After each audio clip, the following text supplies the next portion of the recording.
ప్రేమని దేవుని వల్లారా, ప్రభు అయిన యేసుక్రీస్తు వారి పరిశుద్ధమైన నామములు మీ అందరికి నా హృదయపూర్వకమైన వందనములు. ప్రియులారా, diploma in Bible theology second ఇయర్కి గాను మరి నేటికి ఏర్పాటు చేయబడిన పాఠం, ఒకని పాపములు క్షమించే అధికారం ఇప్పుడు ఎవరికి ఉంది? ఏమండి, ఒకని పాపములు క్షమించే అధికారము ఇప్పుడు ఎవరికి ఉంది? ఈ పాఠాన్ని చక్కగా మనం నేర్చుకుందాం. ప్రియులారా, ప్రపంచంలో మొదటి మనిషి నుంచి ఇప్పటి వరకు చరిత్రను మనం ఆలోచిస్తే, ఏమండి, మనిషి ఆలోచనలు చాలా పెరిగాయి.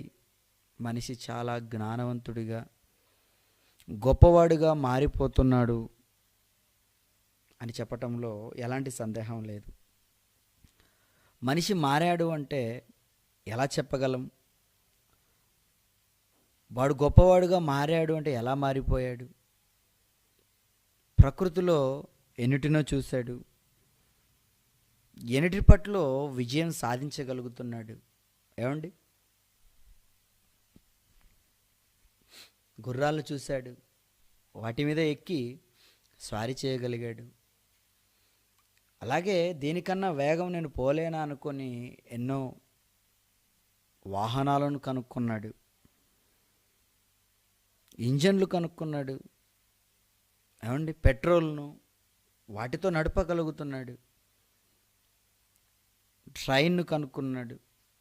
నేనొక్కడే ప్రయాణం చేయడం, ఇంకో ఎంతోమంది నా ద్వారా నేనొక్కడే నడపాలి, ఇంకా వెనకాల చాలామంది కూర్చోవచ్చని ఎంతో మందిని ఈరోజు ప్రయాణించేలా చేస్తున్నాడు. అంటే మనిషి జ్ఞానవంతుడిగా ఎదుగుతున్నాడని చెప్పవచ్చు.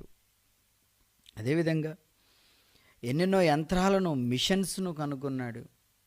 ఫ్యాక్టరీలుగా ఎన్నో వస్తువులను తయారు చేస్తున్నాడు. ఒకప్పుడు టీవీ ఏమంటే తెలీదు, కానీ కనుక్కున్నాడు. మరి టెక్నాలజీ డెవలప్ అయ్యే కొద్దీ ఏమండి చేతిలో రిమోట్ వచ్చేసింది ఆ టీవీకి కాస్త. అంటే అతను కూర్చున్న చోట నుంచే ఛానల్స్ పెట్టుకోవచ్చు. ఒకప్పుడు దాని దగ్గరికి వెళ్ళి తిప్పాలి, ఇప్పుడు లేదు. మరి అదేవిధంగా ఏమండి ఎన్నెన్నో ఇంకా ఎలా ఇంకా చెప్పుకుంటూ పోతే చాలా ఉన్నాయండి. ఎన్నెన్నిటినో కనుక్కుంటున్నాడు. గాలిలో కూడా ప్రయాణం చేస్తున్నాడు విమానాల ద్వారా. వేరే గ్రహాలలో కూడా వెళ్ళిపోతున్నారు రాకెట్ల ద్వారా. ఇలా మనిషి జ్ఞానవంతుడుగా, అంటే మనిషి అభివృద్ధి చెందుతున్నాడు అని చెప్పాలి. మరి ఇంత అభివృద్ధి చెందుతున్న మనిషి, వైద్య శాస్త్రంలో కూడా అభివృద్ధి చెందుతున్న మనిషి, అంటే ఎన్నో రోగాలను కూడా ఈరోజు ఛేదిస్తున్నాడు, ఎన్నో రోగాలకు మందులు కూడా కనిపెడుతున్నాడు. కానీ మనిషి ఛేదించలేనటువంటి, తెలుసుకోలేనటువంటి ఒక విషయం ఉందే, అదే పాపం అనే విషయం. మరి దీనికి కూడా విరుగుడు కనిపెట్టగలుగుతున్నాడా?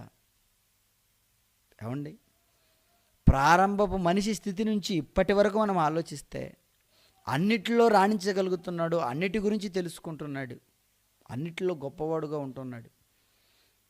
మరి ఈ పాప విషయంలో మనిషి తెలుసుకున్నది ఎంత? అసలు పాప విషయం అనేసరికి మనిషికి తెలియదనే చెప్పాలి. పాపమా, అదేంటి? ఈ పాపం మరి ఎలా పోగొట్టుకోవాలి? అసలు పాపం చెయ్యాలా వద్దా అనే విషయంలో మనిషి ఆలోచన సరిగా లేదని చెప్పాలి. ఎందుకంటే ప్రియులారా, ఈరోజు మనిషి చేస్తున్న పాపాలు నరహత్య చేయటం, అబద్ధం మాట్లాడటం, వ్యభిచారం చేయటం, దొంగతనం చేయటం, ఇలా ఎన్నో రకాలుగా ఈరోజు మనిషి ఇవి చేసుకొని మనిషి మరి పాపిష్టుడుగా కనపడుతున్నాడు. నిజంగా మనిషి ఆలోచన ఏ విధంగా ఉంది? ఎవ్వరు కూడా బాగోలేరని దేవుని వాక్యం సెలవిస్తుంది. నీతిమంతుడు లేడు, ఒక్కడును లేడు. అందరూ కూడా తమ మార్గములను చెరిపివేసుకున్నట్టుగా కనపడతారు. నిజంగానండి, మనుషులు బాగోలేరనే చెప్పాలి. ఎందుకంటే మంచి అన్నది ఎక్కడ కనపడుతుంది మీరు చెప్పండి? ఎందులో మనిషి అభివృద్ధి పొందుతున్నాడో మీరు ఆలోచించండి. నేరాలు చేయటంలో అభివృద్ధి పొందుతున్నాడు. రోజు మనిషి అభివృద్ధిని సాధించాడండి అని గొప్పలు చెప్పుకుంటున్న మనిషి పాపాలు చేయటంలో మాత్రం ఏమండి అందులో నియంత్రణ లేదనే చెప్పాలి. ప్రియులారా, తమ అక్రమ విషయంలో మనుషులు తమ అక్రమ విషయంలో నరమాత్రులయ్యారని చెప్పటంలో ఎలాంటి సందేహం లేదు. మనిషి పాపం చేస్తూనే ఉన్నాడండి. కానీ ఆ పాపం చేయకుండా ఉండాలి, చక్కగా బ్రతకాలని ఎప్పుడు తెలుసుకుంటాడు? బ్రతికిచ్చిన దేవుడు తనను ఎలా ఉండాలనుకుంటున్నాడు? మనిషి ఎలా ఉన్నాడు ఒకసారి ఆలోచించండి. ప్రియులారా, ఇలా మీరు పాపం చేస్తూ, దేవుడంటే తెలియక దొంగతనం చేస్తూ, నరహత్య చేస్తూ, అబద్ధాలు మాట్లాడుతూ, దేవుడంటే నువ్వు తెలియని వాడుగా నీ జీవితాన్ని గడిపేస్తూ ఉంటే నువ్వు చనిపోతావు ఏదో ఒకరోజు. ఆ చనిపోయి తర్వాత నువ్వు ఎక్కడికి వెళతావు? దేవుని దగ్గరికి అయితే నువ్వు వెళ్ళవు. ఎందుకంటే నువ్వు పాపము చేస్తూ పాపస్తుడుగా అంటే పాపిష్టి వాడుగా నువ్వు ఉండి పాపం చేస్తూనే నువ్వు ఉంటే నువ్వు దేవుని దగ్గరికి వెళ్ళవు. ఎందుకంటే పాపము వలన వచ్చు జీతము మరణము. ఆ మరణాన్ని నువ్వు కొని తెచ్చుకుంటావు. పాపం చేసేవాడుగా నువ్వు ఉన్నావా? అయితే నువ్వు మరణం కొని తెచ్చుకుంటావు, మరణాన్ని తెచ్చుకుంటావు నువ్వు. కనుక ఒక్కసారి దేవుని గురించి ఆలోచించండి. ఆయన మనల్ని ఎలా ఉండాలనుకున్నాడు? మనుషుల పట్ల ఆయన కోరిక ఏంటి? ఎఫెసీయులకు రాసిన పత్రిక బైబిల్ గ్రంథంలో మనం చూస్తే ఏమండి, ఎఫెసీయులకు రాసిన పత్రిక మొదటి అధ్యాయము ఏమండి, ఎఫెసీయులకు రాసిన పత్రిక మొదటి అధ్యాయము 4వ వచనం నుంచి మనం చదివితే అక్కడ ఏమని మాట్లాడుతున్నాడు చూడండి దేవుడు. ఎఫెసీయులకు రాసిన పత్రిక మొదటి అధ్యాయము 4వ వచనం ఏమండి, ఎట్లనగా తన ప్రియుని యందు తాను ఉచితముగా మనకు అనుగ్రహించిన తన కృపా మహిమకు కీర్తి కలుగునట్లు తన చిత్త ప్రకారమైన దయా సంకల్పం చొప్పున యేసుక్రీస్తు ద్వారా తనకు కుమారులుగా స్వీకరించుటకై మనలను ముందుగా తన కోసం నిర్ణయించుకొని మనము తన ఎదుట పరిశుద్ధులమును నిర్దోషులమై ఉండవలెనని జగత్తు పునాది వేయబడక మునుపే ప్రేమ చేత ఆయన క్రీస్తులో మనలను ఏర్పరచుకొనెను. మనము పరిశుద్ధంగా నిర్దోషంగా ఉండాలని దేవుడు జగత్తు పునాది వేయబడక ముందే, అంటే మనమెవ్వరం ఇంకా భూమి మీదకు రాకముందే ప్రియులారా, దేవుని యొక్క సంకల్పం, దేవుని యొక్క అనాది సంకల్పం ఎలా ఉందో మీరు చూడండి ఒకసారి. మనుషులందరూ చాలా చక్కగా ఉండాలట, పరిశుద్ధులుగా ఉండాలట, నిర్దోషులుగా ఉండాలట, అంటే పాపము లేని వారుగా ఉండాలని దేవుడు కోరుకున్నాడు మనందరి పట్ల. కానీ రోజు మనుషులు ఎలా ఉన్నారు మీరు చెప్పండి? రోజు రోజుకి నాటికి నుండి పాపం పెరిగిపోతుంది, పాపం పండిపోతుంది. బాలేరు, అందరూ చెడిపోతున్నారు. రోజు రోజుకి పెరిగిపోతున్నాయండి పాపాలు. అభివృద్ధి చెందుతున్నాడు, కానీ ఎందులో అభివృద్ధి చెందుతున్నాడు? పాపాలు చేయటంలో అభివృద్ధి చెందుతున్నాడా? ఆలోచించండి. దేవుని యొక్క ఇష్టం మనుషుల పట్ల ఎలా ఉంది చూడండి. మనుషులు దేవుడు ఎలా ఉండాలని కోరుకున్నాడు, మనిషి ఎలా ఉంటున్నాడు? పరిశుద్ధుడుగా, నిర్దోషుడుగా ఏమండి దేవుడు ఉండాలని మనిషి పట్ల కోరుకుంటే మనిషి మరి ఎలా ఉన్నాడు? బాగున్నాడా? లేడండి. మనిషి ఎలా ఉన్నాడో, అతని ఆలోచనలు ఎలా ఉన్నాయో దేవుడే మాట్లాడుతున్నాడు. ఆదికాండం 6వ అధ్యాయము ఏమండి, ఆదికాండము 6వ అధ్యాయము 3, 4, 5 వచనాలు మీరు చదివితే, ఆదికాండం 6వ అధ్యాయము 3, 4, 5 వచనాలు, అప్పుడు యెహోవా నా ఆత్మ నరులతో ఎల్లప్పుడూ వాదించదు, వారు తమ అక్రమ విషయముల్లో నరమాత్రులై ఉన్నారు. ఏమండి, నరమాత్రులై ఉన్నారు. శరీరం గురించి ఆలోచిస్తున్నారు వాళ్ళు. శరీరాన్ని ఇచ్చిన దేవుని గురించి ఆలోచన లేదు. నరమాత్రులై అంటే శరీరులు అంటాడు పుట్నోట్లో. ఏమండి, నరమాత్రులై అన్న చోట ఏమంటో చూడండి ఒకసారి. 2 అని కింద శరీరులు అంటాడు. అంటే శరీరులుగానే వాళ్ళు ఆలోచిస్తారు. శరీరులుగా ఆలోచిస్తే శరీరానుసారులు, శరీర విషయముల మీద మనస్సు నుంతురు. శరీరానుసారమైన మనస్సు అది మరణము అన్నాడు. నువ్వు ఇంకా శరీరం గురించి ఆలోచిస్తావా? లోపల ఒక జీవం ఉందే నిన్ను నడిపిస్తుంది. ఆ జీవం ఉన్నప్పుడే నువ్వు ఆలోచన కలిగి ఉండాలి, జ్ఞానం కలిగి ఉండాలి. నువ్వు ఎలా ఆలోచిస్తున్నావు? నరుడుగానే ఆలోచిస్తున్నావా? శరీర రీతిగానే నరమాత్రులై మీరు ఆలోచిస్తున్నారా? అలా ఆలోచిస్తున్నారు కనుక ఏమంటున్నాడో చూడండి. వారు అక్రమ విషయములో నరమాత్రులై ఉన్నారు. అయినను వారి దినములు 120 ఏండ్లగును. వారి దినములలో నెఫీలును భూమి మీద నుండిరి, తర్వాతను ఉండిరి.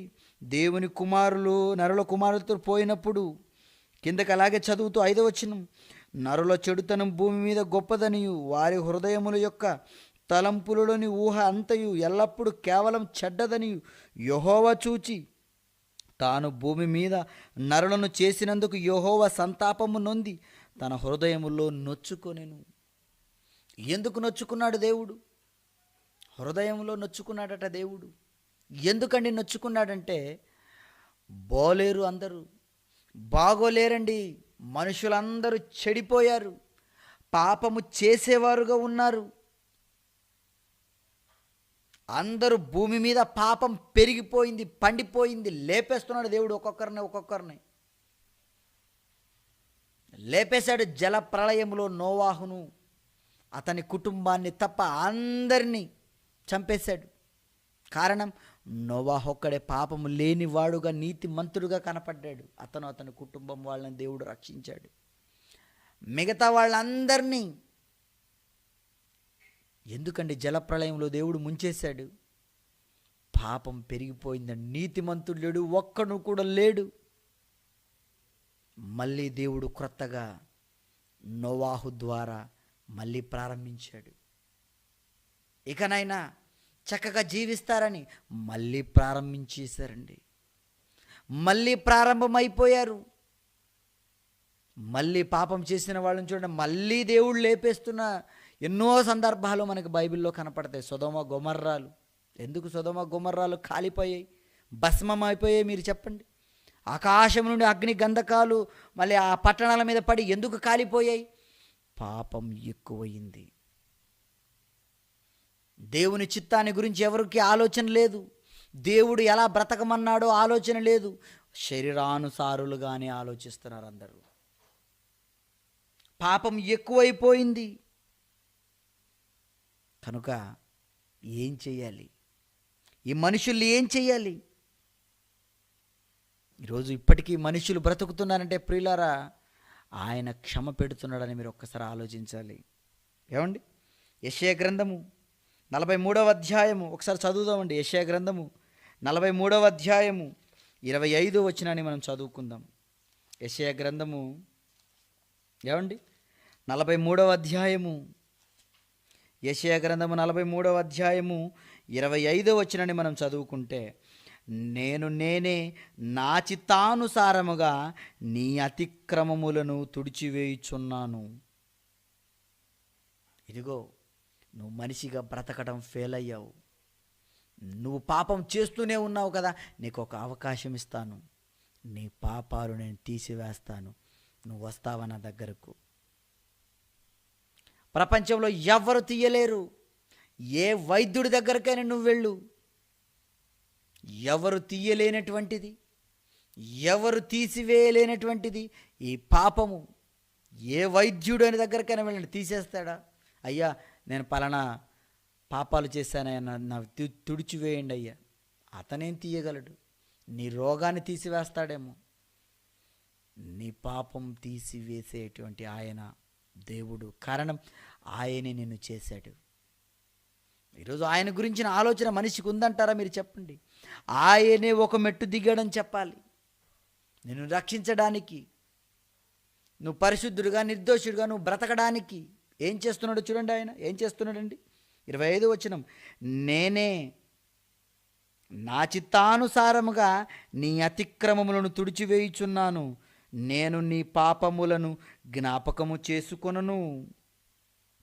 నీ పాపములను జ్ఞాపకం చేసుకోను. మళ్ళీ పక్కనే 44వ అధ్యాయము 22వ వచనంలో కూడా ఏం మాట్లాడుతున్నాడు చూడండి. 44:22, మంచు విడిపోవునట్లుగా నేను నీ అతిక్రమములను, మబ్బు తొలగునట్లుగా నీ పాపములను తుడిచివేసి ఉన్నాను. ఇదిగో నీ పాపాలు తుడిచేస్తాను, నువ్వు మళ్ళీ చక్కగా బ్రతుకు. నీ పాపాలు నేను తుడిచిపెట్టేస్తాను, నువ్వు మళ్ళుకో. నీ జీవితం బాగలేదు కదా, సరిచేసుకో. ఎందుకంటే నువ్వు పాపం చేస్తూ చచ్చిపోవడం నాకు ఇష్టం లేదు. నువ్వు పాపం చేస్తూ చనిపోతే నేనేదో చూసేవాడుగా, నేనేదో ఆనందిస్తానని నువ్వు అనుకుంటున్నావా? అంతే కదండి, ఈరోజు మనుషులు అనుకుంటారు. చనిపోతే అయ్యో ఆ దేవుడే తీసుకొని వెళ్ళిపోయాడు. మీరు పాపంలో ఉండి చచ్చిపోతే దేవుడు హ్యాపీగా ఉంటాడనుకుంటున్నారా? లేదండి. దేవుడు మనసేంటో తెలుసా? నీ బ్రతుకును నువ్వు మార్చుకొని పాపము చెయ్యలేని వాడుగా నువ్వు ఉండి చచ్చిపోవడం దేవునికి ఇష్టం. అందుకని హెజ్కేలు గ్రంథంలో ఆయన మనసు మనం ఒకసారి చూద్దామండి. హెజ్కేలు గ్రంథము 18వ అధ్యాయము, హెజ్కేలు గ్రంథం 18వ అధ్యాయము 23వ వచనాన్ని మనం చూస్తే, హెజ్కేలు గ్రంథం 18వ అధ్యాయం 23వ వచనాన్ని మనం చూస్తే, దుష్టులు మరణం నొందుట చేత నాకేమాత్రమైన సంతోషము కలుగునా, వారు తమ ప్రవర్తనను దిద్దుకొని బ్రతుకుటయే నాకు సంతోషము. బ్రతుకునిచ్చిన దేవుడు ఏమని మాట్లాడుతున్నాడో ఒక్కసారి చూడండి. ఈరోజు పాపం చేయటంలో లోకం ఎలా ఉంది? అందరూ పాపాత్ములుగానే ఉన్నారు, పాపులుగానే ఉన్నారు. దేవుని మాటను అందరూ మీరేవారుగానే ఉన్నారండి. దేవుని మాట పాటించేవారు ఎక్కడ ఉన్నారు చెప్పండి? అందరూ కూడా తమ సొంత కార్యాలలో మునిగిపోయారు, శరీరం గురించి ఆలోచించేవారుగా ఉన్నారు. అయ్యో ఈ శరీరం నిష్ప్రయోజనమైనదే, ఆత్మయే జీవింపజేసేది కదా, ఈ శరీరాన్ని ఏదో ఒకరోజు విడిచిపెట్టాలి కదా. ఈ శరీరం గురించి ఎందుకు ఆలోచన? ఈ శరీర కోరికలు తీర్చుకోవడానికి ఎందుకు ఈరోజు మనిషి ఎంత ఆలోచన చేస్తున్నాడు? పాపాత్ముడుగా మారిపోతున్నాడు. దేవుడు చూడండి ఎలా, ఏమని ఆయన మనసులో ఏమని ఆలోచనలు ఉన్నాయి చూడండి. లేదయ్యా, నువ్వు దుష్టుడిగా మరణించకూడదు. కారణం, నువ్వు దుష్టుడిగా మరణిస్తే నీ కొరకు అగ్నిగుండం. నువ్వు పాపాత్ముడుగా, నువ్వు నరహత్య చేసేవాడుగా, అబద్ధాలు మాట్లాడేవాడుగా, నువ్వు వ్యభిచారం చేసేవాడుగా, నువ్వు ఒక దుష్టుడుగా ఉంటే, దేవుని మాటను మీరేవాడుగా ఉంటే దేవుని దగ్గరకు నువ్వు వెళ్ళవు. మరి నువ్వేమవ్వాలి? నువ్వు పరిశుద్ధుడుగా ఉండాలి, నువ్వు నిర్దోషిగా దేవునికి కనపడాలి. అలా కనపడడానికి దేవుడు ఏమంటున్నాడు తెలుసా? నాయన, ఇంతవరకు నీ జీవితం బాలేదా? అయితే నేను తుడిచేస్తాను, నేను తుడిచి పెడతాను. నువ్వు మళ్ళుకుంటావా? నేను తుడిచి వేస్తానంటున్నాడు చూడండి. అదే చదివాం మనం యెషయా గ్రంథం 44:22లో. ఏమంటున్నాడు చూడండి. మంచు విడిపోవునట్లుగా నేను నీ అతిక్రమములను, మబ్బు తొలుగునట్లుగా నీ పాపములను తుడిచివేసి ఉన్నాను. తుడిచేస్తాను నేను. వస్తావా? నువ్వు మళ్ళుకుంటావా? ప్రపంచంలో ఎవరు తీయలేరు. ఎవరు తీయలేనిది దేవుడు దేవుడు తీసేస్తానంటున్నాడు. కారణం, ఆయనకు సంతోషాన్ని ఇచ్చేవాడుగా నువ్వు ఉండాలి. నీ బ్రతుకును నువ్వు దిద్దుకునేవాడుగా ఉండాలి. అదే అంటున్నాడు. ఇంతకుముందు మనం చదివాం యెహెజ్కేలు గ్రంథం 18:23లో, దుష్టులు మరణం నొందుట చేత ఆయనకి ఏమాత్రమైన సంతోషము కలుగునా? లేదండి, సంతోషం లేదు ఆయనకి. ఎప్పుడు సంతోషిస్తాడో తెలుసా? 31వ వచనంలో అంటాడు, మీరు జరిగించిన అక్రమ క్రియలన్నిటిని విడిచి నూతన హృదయమును, నూతన బుద్ధి తెచ్చుకొనుడి. కొత్తగా మీరు బ్రతకాలి, పాపము లేనివారుగా మీరు ఉండాలి. అలా ఉండాలంటే దేవుని దగ్గరకు రా, తెలుసుకో, నీ ప్రవర్తనను మార్చుకో. దేవుడు అవకాశం ఇస్తున్నాడు చూడండి. ఎవ్వరు తీయలేనటువంటి పాపాలను ఆయన తీస్తున్నాడు చూడండి. అందుకని మరొక మాట చూడండి. అదే యెషయా గ్రంథం 55, యెషయా గ్రంథం 55వ అధ్యాయము. యెషయా గ్రంథము 55వ అధ్యాయము 7వ వచనాన్ని మనం చదువుతాం.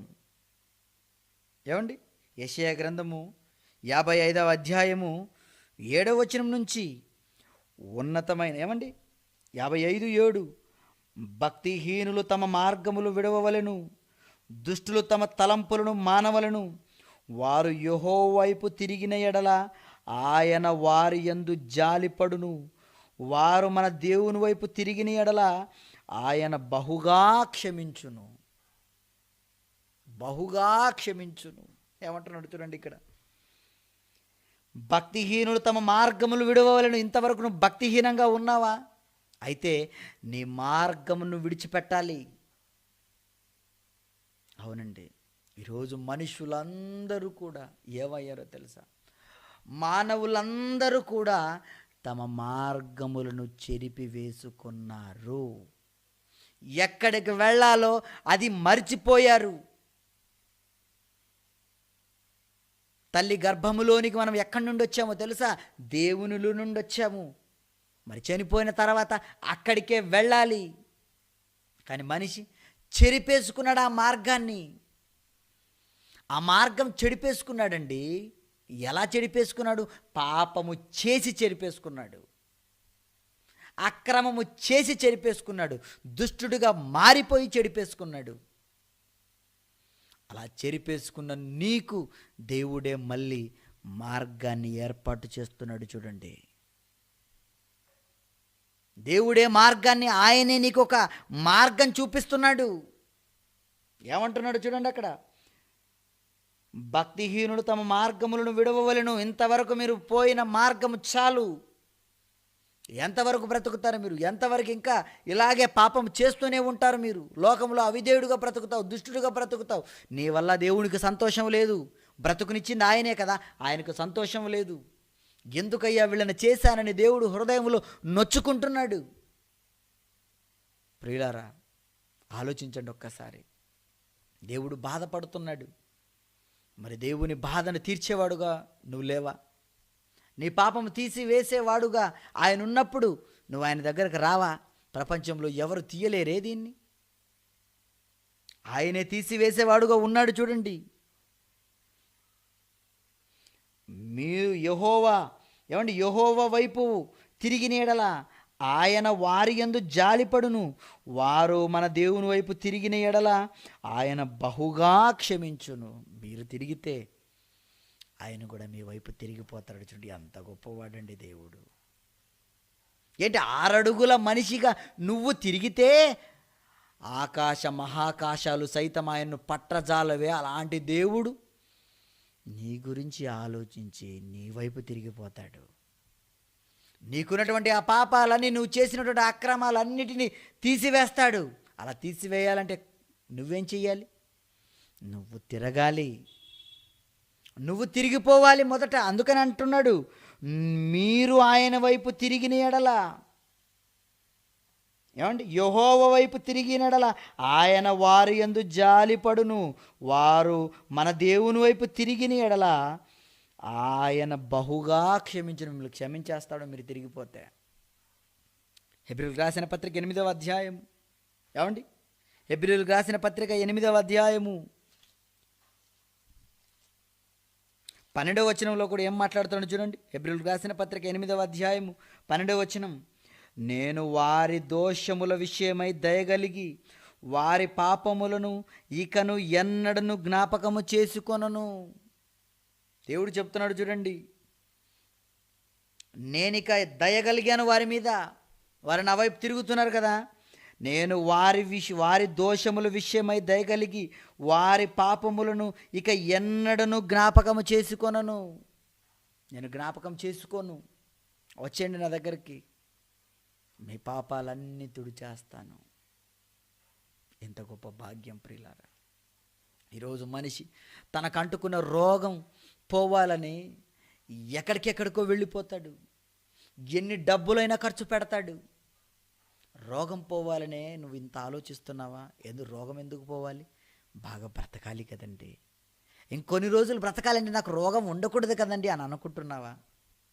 ప్రియులారా, నువ్వు ఇంకా చక్కగా బ్రతకాలి. చనిపోయిన తర్వాత కూడా నువ్వు బ్రతకాలి అనుకుంటే, నిజమండి, చావు తర్వాత కూడా మహత్తరమైన లోకం నీకుంది, నిత్య జీవం నీకుంది. అందుకనే యేసుక్రీస్తులో ఈ శరీరం గురించి మీరు ఆలోచించకండి అని చెప్పాడు. మీరు కష్టపడవలసింది క్షయమయ్యి ఈ ఆహారం కోసం కాదు. ఎందుకంటే ఈ ఆహారం మిమ్మల్ని కొంతకాలమే బ్రతకనిస్తుంది. ఈ శరీరం ఉన్నంతకాలమే మీరు బ్రతుకుతారు. కానీ చనిపోయిన తర్వాత, ఈ శరీరం మీరు విడిచిపెట్టిన తర్వాత నిత్య జీవం ఉంది. మరి అక్కడ కూడా మీరు బ్రతకాలంటే ఆత్మను బ్రతికింపజేయాలి. అక్షయమైన ఆహారం కోసం మీరు కష్టపడాలి.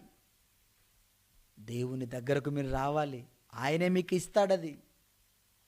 మనుషులందరూ చెరిపేసుకున్నారు మార్గాలను పాపం చేసి. మరి పాపాలను తీసివేసేవాడుగా దేవుడు చూడండి ఏమంటున్నాడు, ఇదిగో నేను వారి దోషముల విషయమై దయగలిగి ఉన్నాను, ఇక నేను ఎన్నడూ జ్ఞాపకము చేసుకోనని దేవుడు చెబుతుంటే, మనిషికి అడ్డుగోడగా ఈ పాపాలే ఉన్నాయండి. దేవుని దగ్గరకు వెళ్ళలేనివిగా ఈ పాపాలే చేస్తున్నాయి. మరి వీటిని విడిచిపెడతారా? విడిచిపెట్టాలని దేవుడు ఒక అద్భుతమైన వైద్యుడిని, యేసుక్రీస్తుల వారిని మన దగ్గరికి పంపించాడు. అందుకని ఆయన గూర్చిన మాట పౌలు గారు చెబుతూ, తిమోతికి రాసిన మొదటి పత్రిక 1వ అధ్యాయం 15వ వచనంలో, ఏమండి తిమోతికి రాసిన మొదటి పత్రిక ఏమని చెబుతున్నాడు చూడండి. తిమోతికి రాసిన మొదటి పత్రిక 1వ అధ్యాయము 15వ వచనంలో, పాపులను రక్షించుటకు క్రీస్తు యేసు లోకమునకు వచ్చెను. నీ పాపము తీసివేయడానికే యేసుక్రీస్తుల వారు భూమి మీదకి వచ్చారు. ఎందుకంటే ఆయన వైపు తిరగండి, మీరు మారండి, మీ ప్రవర్తన మార్చుకోండి, మీరు మార్గం చెరిపేసుకున్నారని ఎన్ని మాటలు ఎంతోమంది ప్రవక్తలతో దేవుడు చెప్పించినా మనిషి మారలేదు, బ్రతకలేదు. అందుకనే మహానుభావుడు తానే, యేసుక్రీస్తుల వారు దేవుని యొక్క జ్యేష్ఠ కుమారుడు తానే మట్టి శరీరాన్ని ధరించుకున్నాడు. తల్లి గర్భము ద్వారా వచ్చాడు. భూమి మీదకి వచ్చి పాపము లేనివాడుగా బ్రతికాడు. చనిపోయి దేవుని దగ్గరకు వెళ్ళిపోయాడు, మృత్యుంజయుడైపోయాడు. అందుకనే ఆయన బ్రతికున్న దినాలలో నేనే మార్గం అన్నాడు. ఇప్పుడు నా ద్వారా మీరు రండి, నేనే మీ పాపాలు తీసివేసేవాడుగా ఉన్నాను. ఒకప్పుడు పాపాలు దేవుడు తీసేశాడు, తర్వాత తండ్రికి ఒకప్పుడు తండ్రికి ఉంది అధికారం, పాపాలు తీసేశాడు, తర్వాత కుమారుడికి ఇచ్చాడు. అదే మనం చూస్తున్నాం. మత్తయి రాసిన సువార్త చూద్దాం. ఆయన సందర్భాలు కుమారుడికి ఇచ్చినటువంటి అధికారాన్ని మనం చూద్దాం. ఏమండి మత్తయి రాసిన సువార్త 9వ అధ్యాయము, మత్తయి రాసిన సువార్త 9వ అధ్యాయము ప్రారంభ మాటలు మనం చదువుదామండి. మత్తయి రాసిన సువార్త 9వ అధ్యాయము ఏమండి 1వ వచనం నుంచి, తర్వాత ఆయన దోణి ఎక్కి సముద్రమును దాటి తన పట్టణంలో ప్రవేశింపగా, ఇదిగో జనులు పక్షవాయువుతో మంచం పట్టి ఉన్న ఒకనిని ఆయన యొద్దకు తీసుకుని వచ్చిరి. యేసు వారి విశ్వాసమును చూచి, కుమారుడా ధైర్యముగా ఉండుము, నీ పాపములు క్షమింపబడి ఉన్నవని పక్షవాయువు గలవానితో చెప్పగా. ప్రియులారా, యేసుక్రీస్తుల వారు మరి ఆయన బోధించేటప్పుడు ఏం జరిగిందయ్యా అంటే, ఒక పక్షవాయువు గలవాన్ని ఆయన యొద్దకు తీసుకొచ్చారట. నిజంగా తీసుకొని వచ్చినప్పుడు యేసు మరి వారి విశ్వాసాన్ని చూచి, వీళ్ళు తీసుకోవడానికి ఎంత కష్టపడుతున్నారు కదా అని ఆ వాయువు గల వానితో ఏం చెప్పాడండి? నీ పాపములు క్షమింపబడి ఉన్నవి అని చెప్పాడండి. ఏమండి, వాళ్ళు రోగాన్ని తీసివేయమని వస్తే మరి యేసుక్రీస్తు వారు అక్కడ ఏం చేస్తున్నాడండి? పాపాలు తీసేస్తున్నాడేంటి? అందుకనే అక్కడ ఉన్నవాళ్ళు ఏమని ఆశ్చర్యపోయారో చూడండి. 3వ వచనం, ఇదిగో శాస్త్రుల్లో కొందరు ఇతడు దేవదూషణ చేయుచున్నాడని తమలో తాము ఆలోచించుకొనుచున్నారు. దేవుడు ఒక్కడే కదా పాపాలు క్షమించాలి, మరి ఇతడేంటి రోగాన్ని తీసివేస్తాడనుకుంటే పాపాలు తీసివేస్తున్నాడు, దేవదూషణ చేస్తున్నాడని ఆలోచిస్తున్నారు. అప్పుడు యేసుక్రీస్తుల వారు ఏమని మాట్లాడుతున్నాడు చూడండి. అక్కడ 4వ వచనం, యేసు వారి తలంపులను గ్రహించి, మీరెందుకు మీ హృదయములలో దురాలోచనలు చేయుచున్నారు? మీ పాపములు క్షమింపబడి ఉన్నావని చెప్పుట సులభమా, లేచి నడవమని చెప్పుట సులభమా? అయినను పాపములు క్షమించుటకు భూమి మీద మనుష్య కుమారునికి అధికారము కలదని మీరు తెలుసుకొనవలెనని చెప్పి. దేని గురించి అయ్యా మీరు ఆలోచిస్తున్నారు? శరీర రోగం గురించి ఆలోచిస్తున్నారా? ఈ రోగం పోతే మళ్ళీ వస్తుంది. ఈ రోగం తీసివేసుకోవాలని మీరు అనుకుంటున్నారా? మళ్ళీ ఏదో ఒకసారి మీరు రోగం వస్తే, రోగం రాకపోయినా మీరు చచ్చిపోతారు. చనిపోవడం అంటూ గ్యారంటీ. ఈ రోగాలు తీసివేసుకోవాలని శరీరం గురించి ఆలోచిస్తున్నారా? లేదు. మీ పాపం గురించి ఒక్కసారి ఆలోచించండి. ఆ పాపాలు ఎవరు తీసేస్తారు? యేసుక్రీస్తుల వారు తీసేస్తారు. తీసేస్తున్నాడు చూడండి. ఆ రోజు హ్యాపీ అయిపోండి. పాపాలు తీసివేయబడుతున్నందుకు మీరు హ్యాపీగా ఉండండి. మనుష్య కుమారుడికి అధికారం ఉంది. ఎంతటి అధికారం ఉంది చూడండి యేసుక్రీస్తుల వారికి. మరొక సందర్భం చూద్దాం చూడండి. మార్కు రాసిన సువార్త 2వ అధ్యాయము. ఏమండి? మార్కు రాసిన సువార్త 2వ అధ్యాయము 7-8 వచనాలు చదువుదామండి ఒకసారి. మార్కు రాసిన సువార్త 2వ అధ్యాయము. ఏమండి? ఈ సందర్భాన్ని మళ్ళీ మార్కు గారు రాస్తారు చూడండి. మార్కు రాసిన సువార్త 2వ అధ్యాయము. ఏమండి? 7-8 వచనాల నుంచి 5వ వచనం చదువుతున్నా.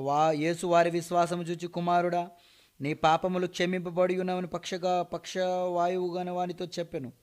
శాస్త్రుల్లో కొందరు అక్కడ కూర్చుండుండిరి. వారు, ఇతడు ఇట్లెందుకు చెప్పుచున్నాడు? దేవదూషణ చేయుచున్నాడు కదా. దేవుడు ఒక్కడే తప్ప పాపములు క్షమింపగలవాడు ఎవడుని తమ హృదయంలో ఆలోచించుకొనిరి. సేమ్ ఇదే సందర్భాన్ని మార్కు గారు కూడా చెప్తున్నాడు చూడండి. దేవుడు ఒక్కడే కదా పాపాలు తీసివేయగలడు. మరి ఇతడేంటి పాపాలు క్షమింపబడి ఉన్నామని చెబుతున్నాడు అంటే, యేసుక్రీస్తుల వారు పాపములను తీసివేసే అధికారం ఉందని మీరు ఇక్కడ గమనించాలి. ఏమండి? లూకా రాసిన సువార్త 5వ అధ్యాయము. అక్కడ కూడా చూడండి.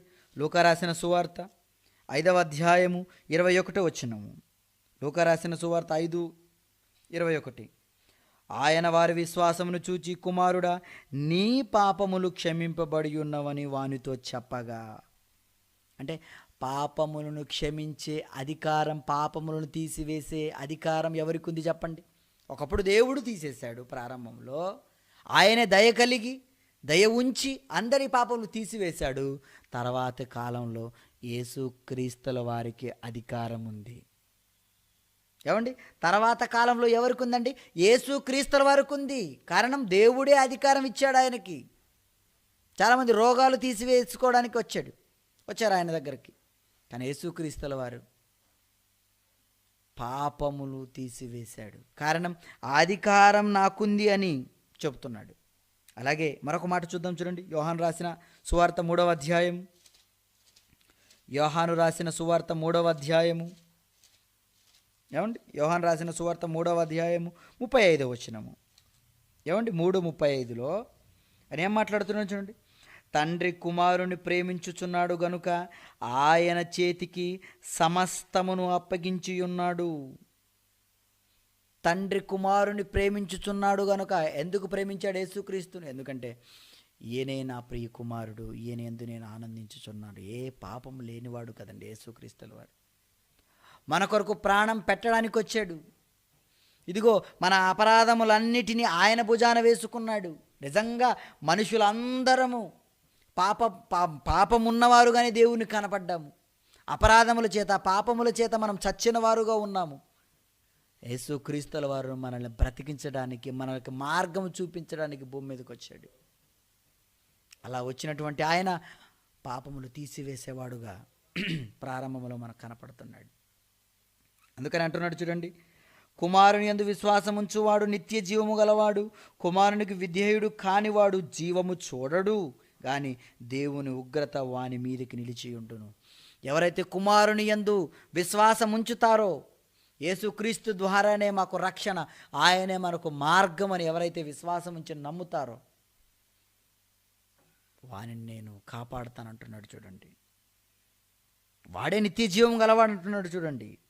మరొక మాట మనం చూస్తే యోహాను రాసిన సువార్త 14వ అధ్యాయం 12వ వచనాన్ని కూడా మనం చూస్తే, యోహాను రాసిన సువార్త 14వ అధ్యాయము 12వ వచనం. యోహాను రాసిన సువార్త 14వ అధ్యాయం 12వ వచనం. నేను తండ్రి యొద్దకు వెళ్ళుచున్నాను గనుక నేను చేయు క్రియలు నాయందు విశ్వాసం ఉంచువాడును చేయును, వాటికంటే మరి గొప్పవియు అతడు చేయునని మీతో నిశ్చయముగా చెప్పుచున్నాను. యేసుక్రీస్తు యందు విశ్వాసముంచి ప్రియులారా ఆయన చేసిన పనులను మనము కూడా చెయ్యాలి అంటున్నాడు. అంటే యేసుక్రీస్తుల వారు పాపములు క్షమించాడు, మనము కూడా పాపములు క్షమించవచ్చా? ఒకసారి ఆలోచించండి. కింద అంటాడు, వాటికంటే మరి గొప్పవి చెయ్యును. ఏం చేస్తాడండి? వాటికంటే గొప్పవి ఎవరు? ఆయన విశ్వాసం ఉంచిన వాళ్ళు, అంటే క్రీస్తును నమ్ముకున్న వాళ్ళు వాటికంటే గొప్పవి చేస్తారా? యోహాను రాసిన సువార్త 20 అధ్యాయము, ఏమండి, యోహాను రాసిన సువార్త 20 అధ్యాయము 23వ వచనములు మనం చూస్తే, యోహాను రాసిన సువార్త 20 అధ్యాయము 23వ వచనములు, మీరు ఎవరి పాపములు క్షమింతురో అవి వారికి క్షమింపబడును, ఎవరి పాపములు మీరు నిలిచియుండు నిత్తురో అవి నిలిచియుండునని వారితో చెప్పెను. ఏమండి, ఒకని పాపములు క్షమించే అధికారము ఇప్పుడు ఎవరికుంది అనే పాఠాన్ని మనం ఆలోచిస్తున్నాం. ప్రారంభములో దేవుడే దయ కలిగి పాపాలు తీసివేసేవాడుగా ఉన్నాడు. తర్వాత కాలంలో యేసుక్రీస్తుల వారు తీసివేశారు పాపాన్ని. మరి ఇప్పుడు యేసుక్రీస్తు తదనంతరం ఆయన శిష్యులకు ఇస్తున్నాడు. చూడండి ఏమంటున్నాడు ఆయన శిష్యులతో, మీరు ఎవరి పాపములు క్షమింతురో అవి వారికి క్షమింపబడును. ఏంటి, పాపాలు తీసివేసే యొక్క అధికారం శిష్యులకు ఇచ్చాడా? అవునండి. ప్రపంచంలో ఎవ్వరికి లేని అధికారం చూడండి, ఎవరు తీసివేయలేరు. అలాంటి అధికారాన్ని దేవుడు శిష్యులకు ఇస్తున్నాడు. చూడండి, మీరు ఎవరు పాపాలైతే క్షమిస్తారో క్షమించేస్తాను నేను, లేదు వీళ్ళు క్షమింపకూడదు ఎవరు మీరు ఉండనిస్తారో, ఎవరి పాపాలైతే వారి మీద మీరు ఉండనిస్తారో అలాగే ఉంటాయని అంతటి అధికారం ఇస్తున్నాడు. చూడండి ఏమండి, శిష్యులకి ఇచ్చాడు. మరి తర్వాత కాలంలో మత్తయి రాసిన సువార్త 18వ అధ్యాయము, ఏమండి, మత్తయి రాసిన సువార్త 18వ అధ్యాయములో 15వ వచనం నుంచి మనం చదివితే అక్కడ ఏమని మాట్లాడుతున్నాడు చూడండి. మరియు నీ సహోదరుడు నీ ఎడల తప్పిదం చేసిన ఎడల నీవు పోయి నీవును అతడును ఒంటరిగా ఉన్నప్పుడు అతన్ని గద్దించుము. అతడు నీ మాట వినిన ఎడల నీ సహోదరును సంపాదించుకుంటావు. నీ ఎడలని ఎవరైనా తప్పు చేశారా? అయితే నువ్వు వెళ్ళి అతను ఒంటరిగా ఉన్నప్పుడు గద్దించు. అతడు నీ మాట విన్నాడా, నీవు నీ సహోదరుడిని నువ్వు రక్షించుకున్నావు, సంపాదించుకున్నావు నువ్వు. ఒకవేళ మరి కింద అంటాడు, అతడు వినని ఎడల 2-3 సాక్షుల నోట ప్రతి మాట స్థిరపరచబడినట్లు నీవు ఒకరిద్దరిని వెంట పెట్టుకుని అతని యొద్దకు పొమ్ము. అతడు వారి మాటలను వినని ఎడల ఆ సంగతి సంఘమునకు తెలియజెప్పము. అతడు సంఘపు మాటయు వినని ఎడల అతనిని అన్యునిగాను సుంకరిగాను ఎంచుకొనుము. ప్రియులారా, ఇక్కడ మాటలు మీరు బాగా ఆలోచించండి. ఒకని పాపాలు క్షమించే అధికారం మళ్ళీ ఎవరికి వస్తుందో మీరు ఇక్కడ ఆలోచించాలి. ఏమండి, యేసుక్రీస్తు ద్వారా, ఏమండి, యేసుక్రీస్తును ధరించిన వాళ్ళకు వస్తున్నాయి. మీరు ఇక్కడ గమనించాలి. అదే కింద అంటాడు 18వ వచనంలో, భూమి మీద మీరు వేటిని బంధింతురో అవి పరలోకమందు బంధింపబడును, భూమి మీద మీరు వేటిని విప్పుదురో అవి పరలోకమందు విప్పబడునని మీతో నిశ్చయముగా చెప్పుచున్నాను అంటున్నాడు. చూడండి, అంటే ప్రారంభములో పాపములు క్షమించే అధికారం దేవుడికుంటే, ఎందుకంటే చేసింది ఆయనే కనుక, కనికరపడ్డాడు, దయపడ్డాడు మనుషుల పట్ల, మార్గములు చెరిపేసుకున్నాడు కనుక వీళ్ళని ఎలాగైనా సరే నా దగ్గరికి చేర్చుకోవాలన్నప్పుడు, ఒరే మీరు నా వైపు తిరగండి, నేను మీ పాపాలు క్షమించేస్తానని. తర్వాత దేవుడు యేసుక్రీస్తుల వారు పంపించడం మనకు రక్షణగా, మన పాపాల క్షమాపణగా ఆయన పంపించడం. మరి ఆయన తదంతరం ఆయన యందు విశ్వాసం ఉంచిన వారి శిష్యులకు ఇచ్చాడు, మరి తద్వారా సంఘానికి ఇస్తున్నాడు. ఇప్పుడు ఆ పవర్ సంఘమునికి ఇస్తున్నాడు. చూడండి, అందుకనే ఏమండి, పేతురు మత్తయి రాసిన సువార్త 16వ అధ్యాయము, ఏమండి, మత్తయి రాసిన సువార్త 16వ అధ్యాయము 15 వచనాలు మీరు చూస్తే, అందుకు ఆయన మీరైతే ఎవడనని చెప్పుకుంటున్నారని అందుకు అడిగాడు. అందుకు సీమోను పేతురు, నీవు సజీవుడవగు దేవుని కుమారుడు అయిన క్రీస్తు అని చెప్పాడు. అందుకు యేసు, సీమోను బరియోన, నీవు ధన్యుడవు, పరలోకమందున నా తండ్రి ఈ సంగతి నీకు బయలుపరచనే కానీ నరులు నీకు బయలుపరచలేదు అని చెప్పాడు. మరియు నీవు పేతురవు, ఈ బండ మీద నా సంఘమును కట్టుదును. ఇదిగో, నీ బండ మీద నా సంఘమును కట్టుదును, పాతాళ లోక ద్వారములు దాని ఎదుట నిలువలేవని నీతో నిశ్చయముగా చెప్పుచున్నాను. పరలోక రాజ్యపు యొక్క తాళపు చెవులు నీకిచ్చేదను. నీవు భూలోకమందు దేనిని బంధింపుదువో అది పరలోకమందు బంధింపబడును, భూలోకమందు దేనిని విప్పుదువో అది పరలోకమందు విప్పబడునని అతనితో చెప్పెను. సంఘానికి పవర్స్ ఇచ్చాడు చూడండి. ఏంటయ్యా పవర్? సంఘంగా. ఏంటి సంఘం? ఏమండి, దేవుని రాజ్యంలోనికి వచ్చిన నువ్వే ఒక సంఘం కదా, నీ శరీరమే ఒక సంఘం కదా. ఈ శరీరానికి శిరస్సే యేసుక్రీస్తుల వారు కదా. ఆయన సంఘంగా నువ్వు ఉన్నావా? ఆయన శరీరంగా నువ్వు ఉన్నావా? ఉంటే నీకే అధికారం ఉంది. మీకు అర్థమవుతుందా?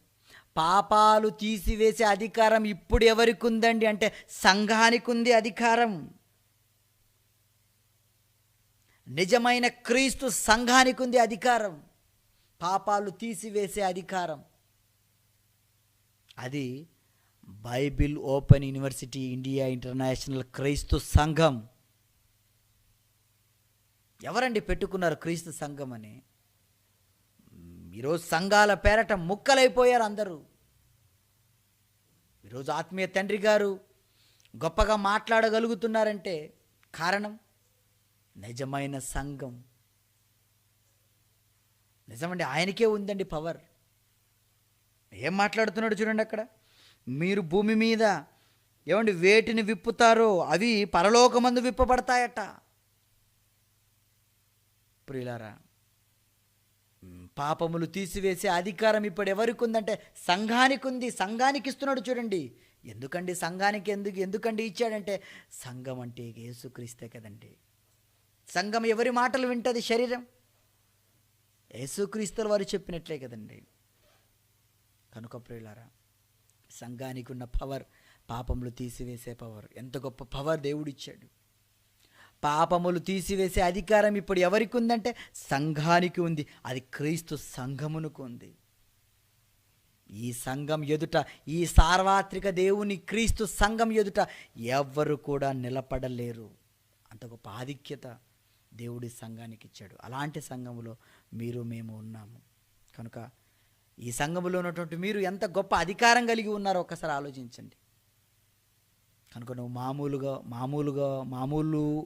ఉన్నవాడు కావు. నువ్వు గొప్ప అధికారం కలిగి ఉన్నవాడు. కనుక నువ్వు బాగున్నావా? నువ్వు ఎలా ఉన్నావు? ఆ సంఘములో ఉన్న నువ్వే, ఇంత అధికారం కలిగి ఉన్న నువ్వే పాపము చేసేవాడుగా ఉంటే నువ్వెలా? కనుక ఇంతటి అధికారాన్ని దేవుడు ఇచ్చాడు కదా, నువ్వు చక్కగా బ్రతుకు, ఇతరులకు బ్రతుకు. నువ్వు ఇలాంటి సంఘంలో పాలు పొంపలు దేవుడు నీకు ఇచ్చాడు. దేవుని కొనియాడు, ఆరాధించు. కనుక ఇప్పుడు పాపములు క్షమించే అధికారం క్రీస్తు సంఘముకు ఉంది. ఓకేనండి, ప్రార్థన చేసుకుందాం. కళ్ళు మూసుకోండి.